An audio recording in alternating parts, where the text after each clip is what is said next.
A totally off-the-wall question. Absolutely. I'm assuming you've probably spent a significant amount of time at this place, right? Yes. Have you ever experienced anything unusual? Have you heard anything, seen anything, felt anything? Have you had any unusual experiences at your while you've been here? Yes, I have been here for a while. There have been some times. There have been. I've never seen anything, but there have been times that I've felt that there might be a presence. There is kind of this aura of these older buildings, especially. There's been numerous times I've been in the building by myself late at night, shutting the building down, and I've had doors slam on me a couple of occasions. I usually like to attribute that to some of the negative air pressure that we have in the building. I try to justify that, and I believe in a lot of cases that that's what it is. But yeah, there's been times, especially early on coming down here, that it was a little spooky at night.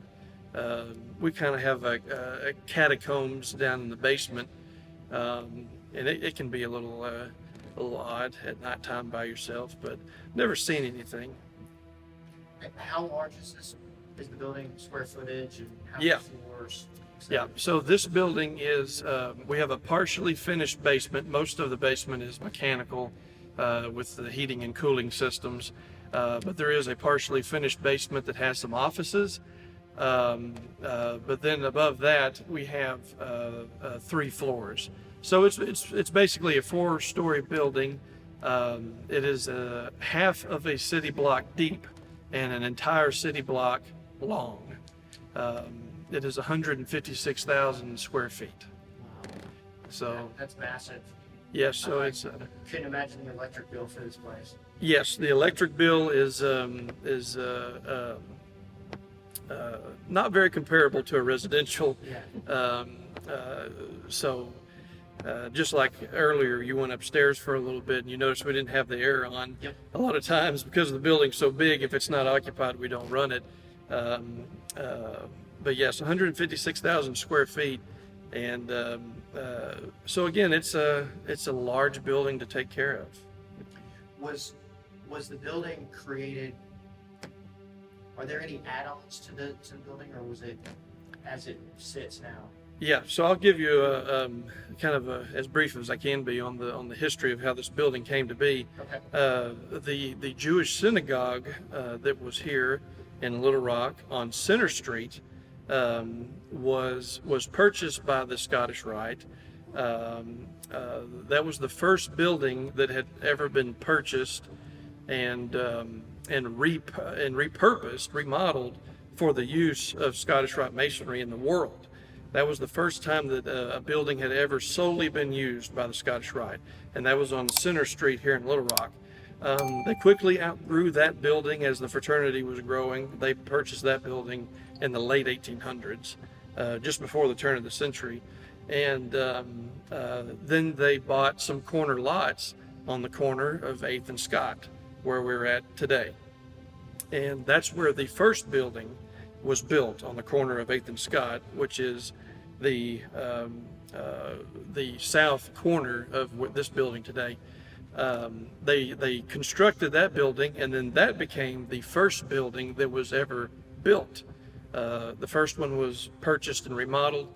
That second building was the first building in the world ever to be constructed for the use of solely Scottish Rite Freemasonry in the world. They used that temple for, I think, about 11 years or so, and quickly outgrew it as, again, the fraternity was booming during that time.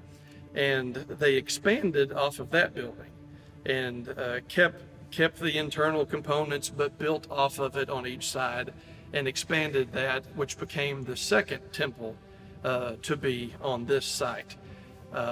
Again, it was almost a decade, 11 years or so. They outgrew that building again, and that's whenever they began to draw up the plans for this building that we're in today. And when this building was adopted and decided to be built, they encompassed the building that existed, they encompassed it with the construction of this building. So that made up about a third, the southern third of the temple that we're in today. And they kept the interior the way that it was, used that temple, and then the rest of it continued on the rest of the 2/3 of this city block to go on and even house the Grand Lodge of Arkansas on the north end of the building.